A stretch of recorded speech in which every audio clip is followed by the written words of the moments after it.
comics and yet another non-comic video. So if you're not interested in that, I 100% completely understand.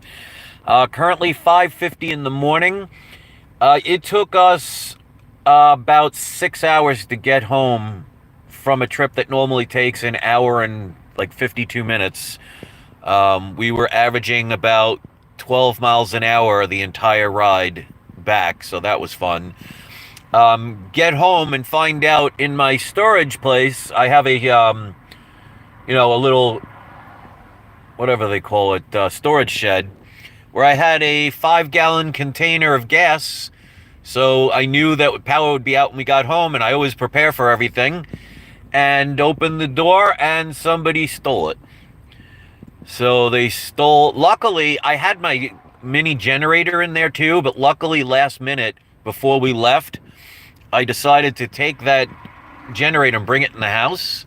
I'm actually glad I did, because from what I understand, the neighbors have been talking to me and I've been trying to find gas. I'm currently online for the one place that supposedly has gas. Hopefully it won't run out by the time I get there, but everything all up and down Florida is empty. If you try and find food, good luck with that. All the stores were ransacked. There have been people talking about fights breaking out. And this is only, a day and a half to 2 days after the hurricane. It unfortunately shows humanity. So, luckily, I guess I could be grateful for the thieves, because I had 2 5-gallon containers, but one container was empty. So they were nice enough at least to leave me the empty container. Otherwise, I wouldn't even have a way to have anything to put gas in. So I have actually a 5-gallon container, and I don't know if you'll be able to see it, I guess 32-ounce cup that I'm going to fill with gas too. But yeah, it's already chaotic. So I'll tell you, if you're a person that thinks like saving things and preparing for things is crazy, most people think the quote-unquote prepper type are the end of the world people. I've always said to people that you don't need the end of the world for it to be the end of your world. So I always say never do anything in fear, obviously, but it's always good to prepare for things.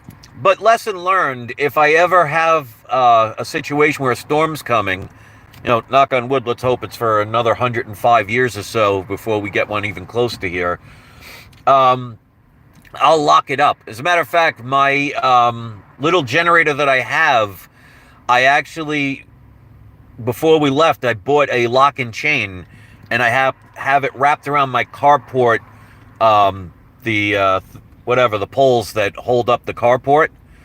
So I have that chained to the carport wall stands.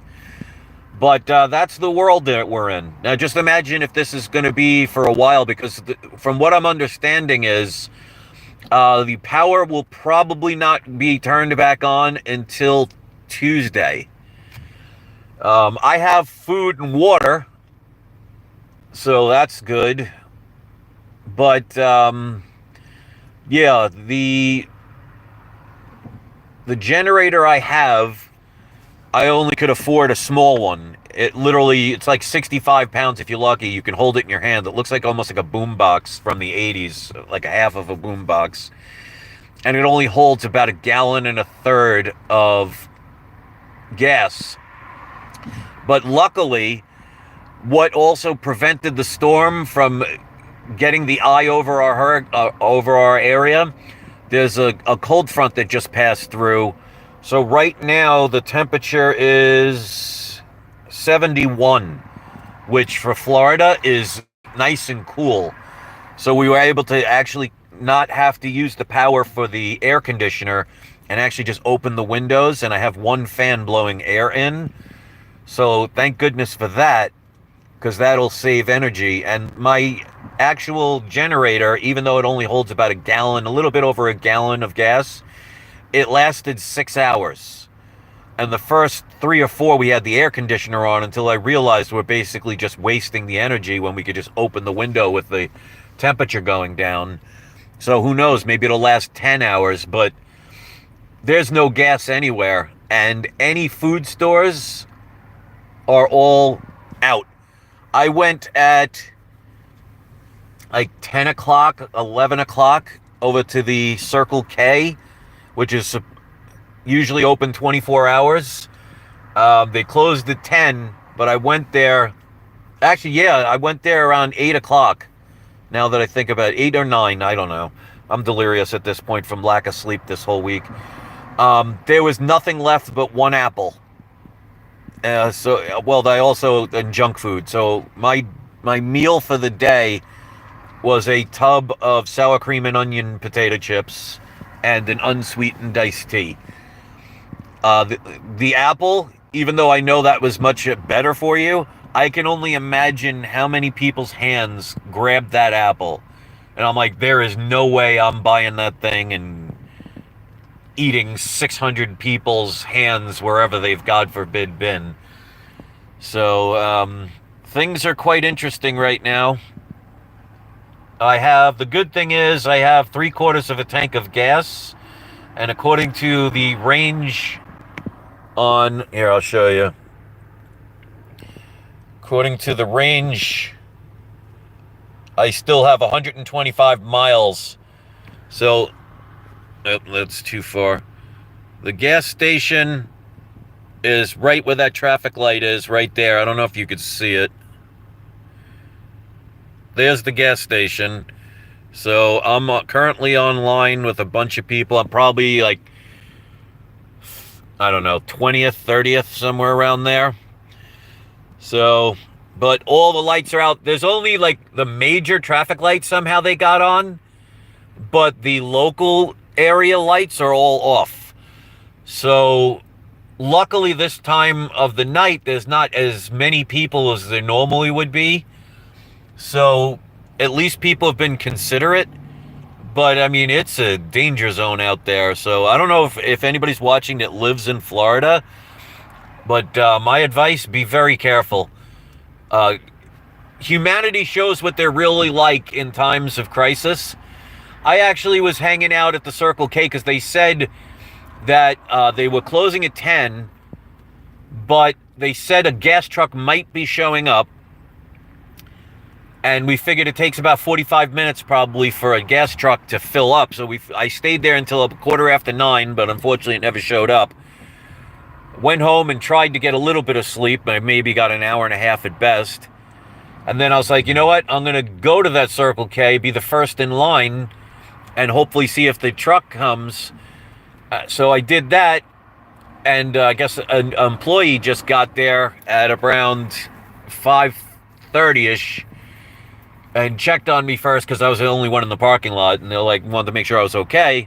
And I'm like, yeah, I'm just hoping this gas truck. And they said probably not going to be any gas until Monday because they said they had a generator and they're almost out.